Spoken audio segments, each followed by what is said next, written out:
Welcome to sports, everybody. The Government Secondary School Sports Association getting set to crown its 2011 volleyball champions. Our Nico Scavella was courtside yesterday as the top 5 senior girls team squared off for the right to play in the title series.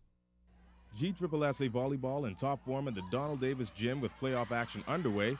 In the senior girls, the CC Sweeting Cobras saw their season come to an end at the hands of the Anatole Rogers Timberwolves in a one-set match to determine 4th place in the playoffs, the score 21-19.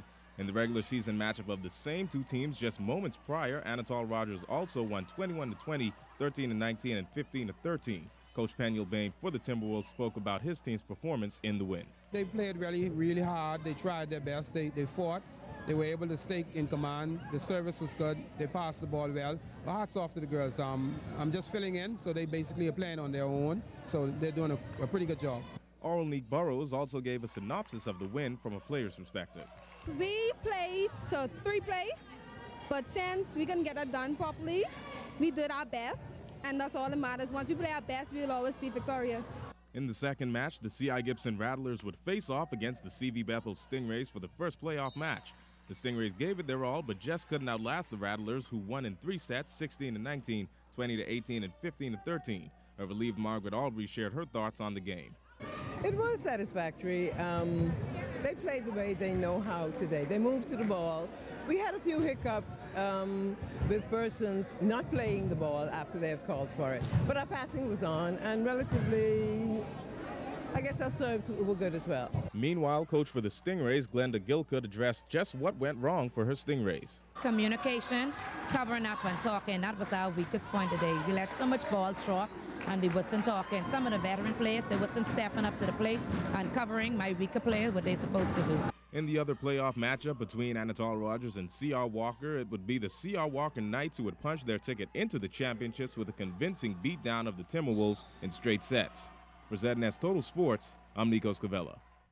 All right, thanks a lot, Nico. Now, all 4 divisions getting into their best of 3 championships today. We'll have those highlights coming up for you tomorrow. Well, with the Bahamas Softball Federation's round robin over and done with, there are 4 teams left to vie for their respective divisions championship in Andros this coming weekend. In ladies play, the Grand Bahama-based Key Boutique Katz, they will face New Providence, and both teams there looking to come out on top.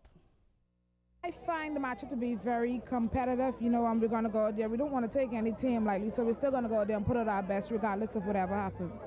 We just need to continue doing what we did during this tournament, hit the ball, have good defense, and be positive. We can come out and we can do a lot of things different from what we done in the first game, and we can take it to them. For inning, we score more than 3 runs, and we only scored 3 runs in the whole game. So we know that, that's not our team. We could hit too good for that, and we too good a team to just score 3 runs again. Even though they call me the old lady, I am, I'm so proud. I can't wait to get my ring. Now, in terms of the men's series, the U.S. Gold Panthers from Grand Bahama and the AGCO Big Tuna team out of Eleuthera, they both have their eyes on the prize as well. When we came in this tournament, we tell our team, take 1 game at a time, and that's what we can do in the championship. I think it's going to be a good one, a tough one. We got to come out and play strong. I think we'll get it, though. If we play hard and everybody bats well again tonight, we can beat them. Well, more tonight from the International Softball Federation's Congress in Oklahoma. According to President of the Bahamas Softball Federation, Burkette Dorsette, major funding has been put in place by the ISF to improve the level of umpiring. The Bahamas, like all federations, were awarded some $80,000 for the development of female umpires and female administrators in the respective federation.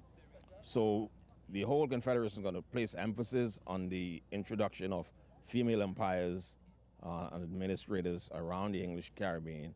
The Canadian Softball Federation, along with the American, and also the ISF, has agreed to send coaches, technical officers here for the conducting of clinics and so forth. So we're going to just now work out the logistics of all of that, and we'll be well on our way in early 2012. Now, it was also revealed at the Congress that talks have been taking place between the ISF and the International Baseball Federation in order to try and get men's softball and baseball back on the Olympic agenda.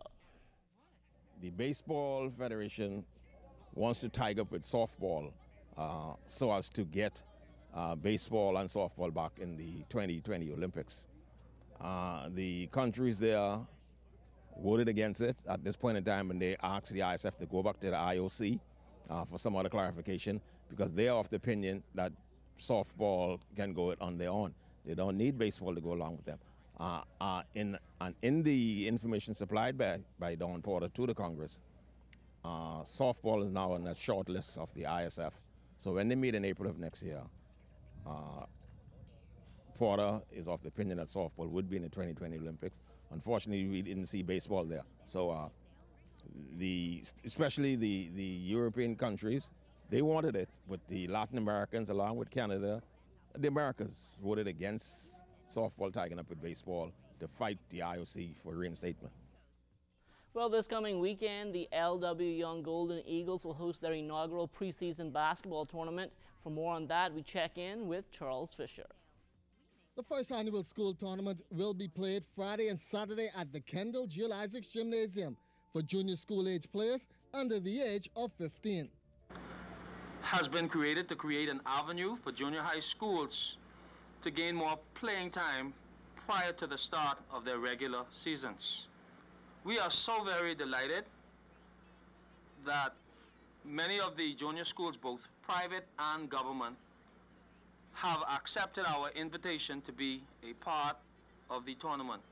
5 government and 9 private schools will lace it up in the double elimination format tournament. Boys, like we would have stated earlier, would be playing for 24 minutes. They have 6 minutes running time, and then you would have the ladies, which would be playing 12-minute halves. This will basically be all running time based on the amount of teams that we have had that have committed themselves already. The Ministry of Education putting their stamp of approval on the junior hoop action. I'd like to, at the Ministry of Education, on behalf of the Director of Education, thank all of the staff members, administrators of this institution for putting on this most worthwhile basketball tournament. We would like to see more tournaments like this, and we'd like to see schools reinvent themselves. Friday's action will get underway at 4 o'clock Saturday morning at 9, with the championships later that day at the Kendall Isaacs Gym. For ZNS Total Sports, I'm Charles Fisher. All right, thanks a lot, Charles. Well, the Bahamas Lawn Tennis Association officially kicking off its Play and Stay program this past Friday at the National Tennis Center. Bringing remarks at the opening was Minister of Youth, Sports and Culture, the Honorable Charles Maynard. In the Bahamas, there's something about us that gives us this natural ability to succeed if we're given the opportunity. And so this here kind of opens the door for that opportunity. And so I want to applaud you for this effort. And I'm hoping that the sponsors do come up with the starter kits, and I believe the ministry should be able to help and support that as well. I want to pledge the support of the ministry for that, because if we could get all of these balls and rackets and so on in the schools and get these kids learning the game, we're going to have some great players coming out in the future. Now, Minister Maynard went on to say that over the years, facilities have been made available throughout the country.